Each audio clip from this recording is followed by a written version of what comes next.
Hello, my name is Carly Jo Lowry and welcome to my Multicultural book review. The book that I chose for this book review is a Multicultural award-winning book called Crown, an Ode to the Fresh Cut. It is written by Derek Barnes and illustrated by Gordon C. James. The grade level ranges from 2nd to 4th grade and it is in a Lexile level 700.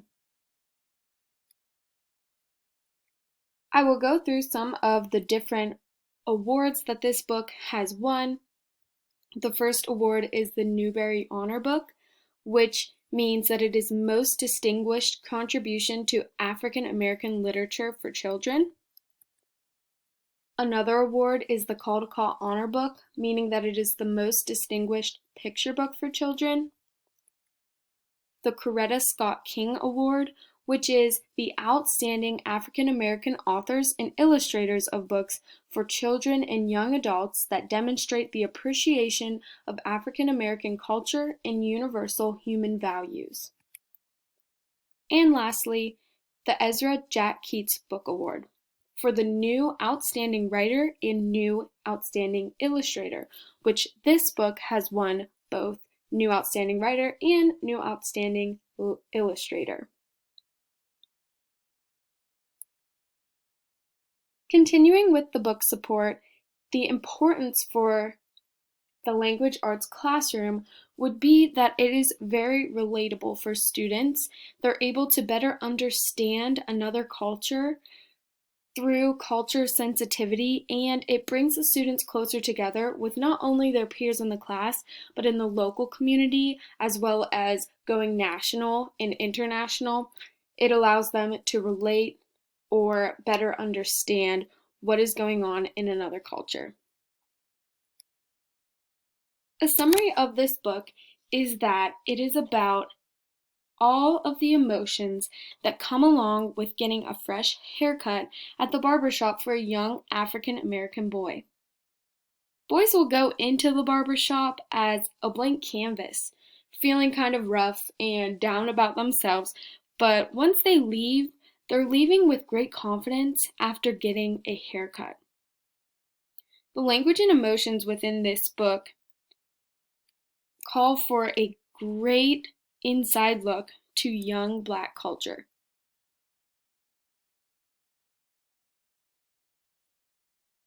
My personal response for this book is that I absolutely loved it, and I thought that it's really great to recognize the confidence and the self-esteem and pride that one may feel when leaving the barbershop.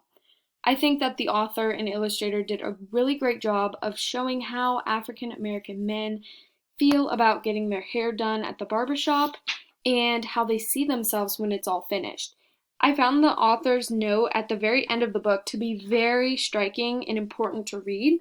So after reading the book as a teacher, reading this aloud to students, or especially just as a reader, reading that author's note at the end will really put everything into perspective for others to maybe relate to or just to better understand where the author was coming from. It's not only a great story of a young man and how he feels when leaving the barbershop, but it's also about his confidence and his pride, and he feels as if he can do anything. And I also really think that it's about how this young African American boy wishes that others could see him the way he sees himself leaving the barbershop.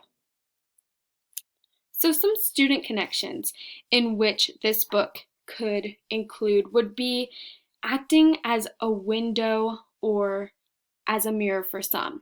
So the students, as they read this, they're able to relate to how getting their hair done makes them feel. And African American students will especially be able to connect to this book as they are able to see someone who not only looks like them, but also shares similar experiences of going to the barbershop and feeling like a completely new person when they leave. If there are students within the classroom who are struggling with self-confidence, this book would most likely encourage them to find their confidence, whether that be through going to the barbershop, going to do something else that will make them feel empowered. This book will cause students to think about and reflect on their many different experiences. So, as I said before, this book could act as a window for some and a mirror for others. So, for the African American young men in the class who've experienced this feeling of confidence after leaving the barbershop, they may see themselves through this book as if they were looking through a mirror.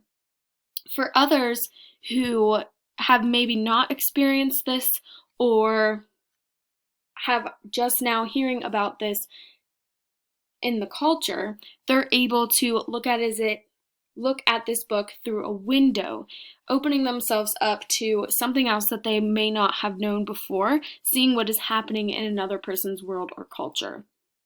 Students could also make the connection to the occupation of a barber and or a hairstylist, where they help individuals to find their confidence through doing hair and the work done on their hair. So that could be a possible job opportunity for your students as they grow up and transition into adulthood.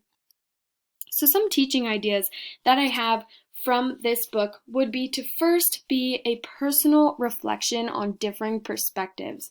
So teachers need to be intentional about the language used and the resources provided in the classroom, and this activity would really allow the students to reflect on what was read and how they personally took it and how it made them feel.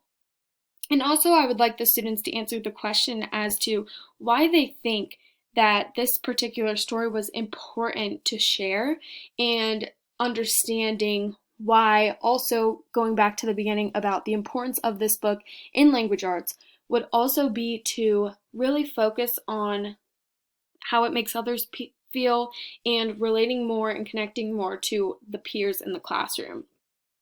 So the second teaching idea that I had was to go about the social action approach, which is where the students will think critically about important social issues and how they would be able to solve them. So I would have them write an essay and publish works to maybe teach or reach a wider audience about why or what they would do to solve this social issue.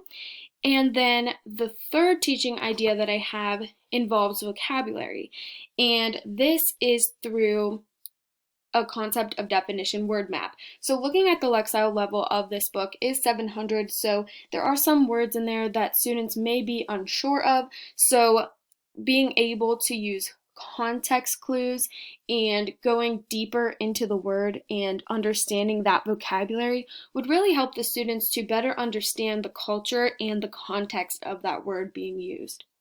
So my fourth and final teaching idea or activity for this book would be an interactive read aloud. So I think this is really important as the students are able to share out what they're thinking throughout reading the book, stopping, thinking, sharing with your peers, asking questions, and through interactive read-alouds. In this article by Piper in 2019, she said that interactive read-alouds are crucial for young African American students and positive racial development. So I think that it's important that all of our students are able to congregate together and really discuss their thoughts on the book and how it affects one another to create a stronger classroom community and positive environment. Thank you for watching, and here are my resources from the American Library Association about the different medals in which this book has won, and the articles from my strategies.